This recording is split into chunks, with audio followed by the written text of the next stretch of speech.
what exactly I am doing up here right now. There was this nasty rumor that was going around last night that the bride and groom had hired me to show people the proper way to do Indian bhangra dancing. And that would explain my presence at the wedding. But at this particular wedding, that is not the case. I have the privilege and honor of being in the wedding party and being the best man to Rishi Khanna.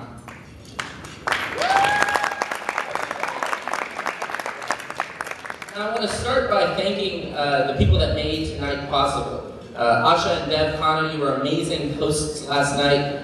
It was so much fun. It was the best thing I've ever been to. And so, big round of applause. You were such gracious hosts tonight. Thank you so much.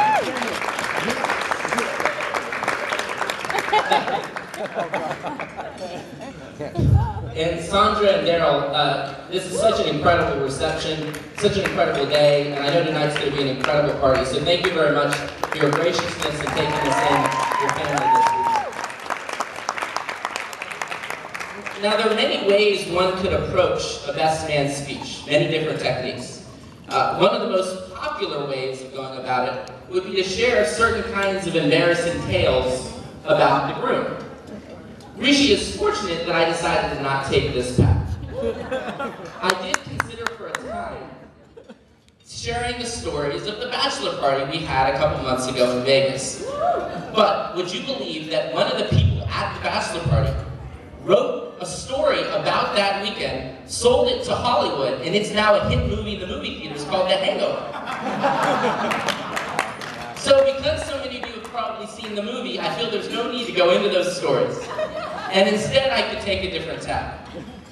So I turned to something else I turn to in moments like these when I have to give speeches. I turned to poetry. I was getting ready in my room, I was looking at the internet, reading about Shakespeare and Pablo Neruda and Langston Hughes, figuring I'd find some degree of inspiration by the great poets. And unfortunately, on the coverage on TV was about Michael Jackson's death. So I couldn't stop watching it. And I kept watching the music, I'm dancing at my table. So I move in the other room, I turn off the TV, and I listen to the radio. There's a Michael Jackson retrospective. He can't get out of his head. I'm dancing, I can't focus. So I decided to go to the gym. That's going to be my escape. That's where I'm going to focus on this particular speech. So I'm in the gym, I'm on the elliptical machine, I've got my playlist on random, and wouldn't you know, Jackson 5 and Michael Jackson come into my earphones.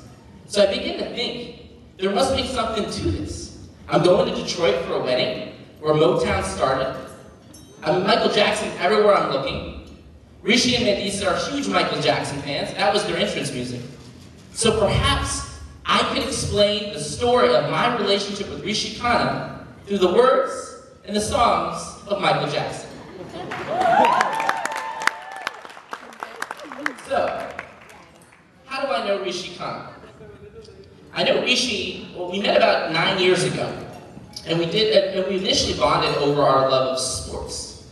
We could never get enough sports. We would watch at his place, at my place, at a sports bar, but no matter what event was on 3 or 4 times a week, we were together watching sports. We would even play sports, but we weren't very good. But we would watch lots of sports.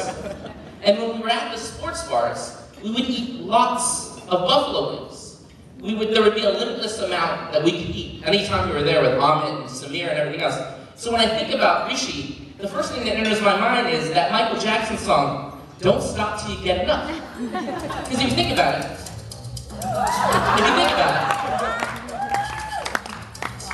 when Keith and I are together, we can't get enough sports. We can't get enough buffalo wings.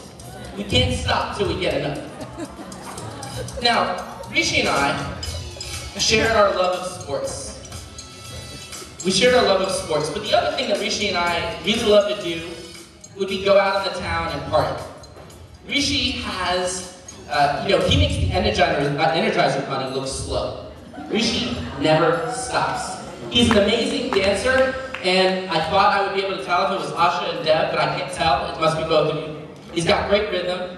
He's got a boundless energy. He's got an amazing capacity to imbibe alcoholic beverages. And you know what the crazy thing is?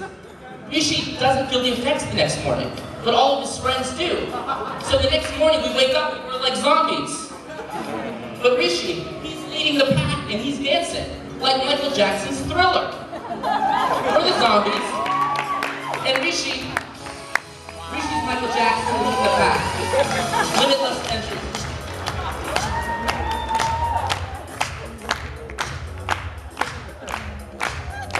So my life with Rishi, Don't Stop Till You Get Enough, Thriller.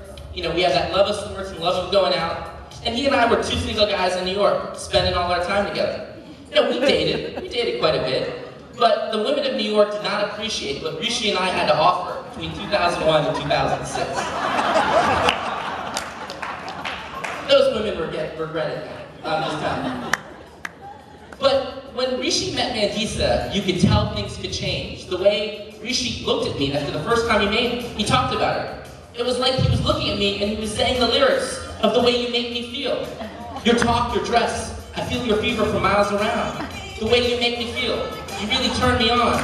You knock me off my feet. My lonely days are gone. Aww.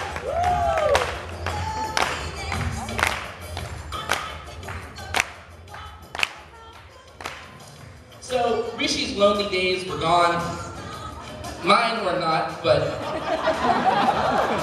Rishi was so happy with Mandisa, I really didn't care. And the incredible thing was, I felt that Mandisa was getting a great guy. I mean, Rishi was one of my closest friends. He was generous, he was thoughtful, he's intelligent, he's caring, he's charismatic, he's talented. He was my friend. He's got a lot of stuff going for him. And I didn't think things could get even better. But it was like Rishi looked at the mirror